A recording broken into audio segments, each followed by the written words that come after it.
Okay guys, welcome back to our channel. Ayan, meron tayong Aglonema Red Sumatra.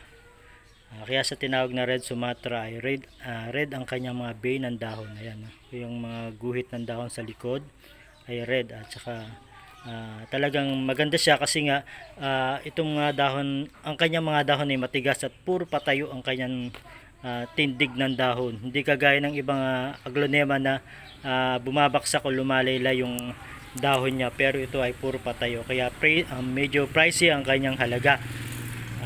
At isa pa ay bihira kayo makakabili ng lash nito o ng maraming baby. Kung makakita man kayo ay prepresyohan nila talaga ng mahal.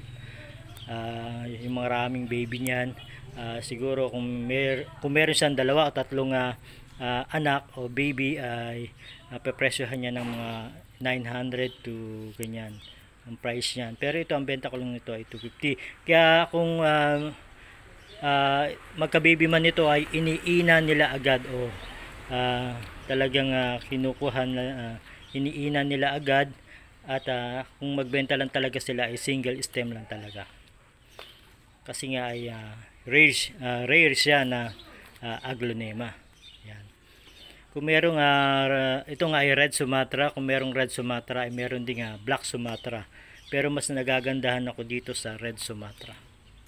So, yun lamang guys. Thanks for watching. At kung di pa kayo nakapollow sa akin, please do follow, like, comment, and subscribe para like, comment, and share para lagi kayong updated sa aking mga bagong video.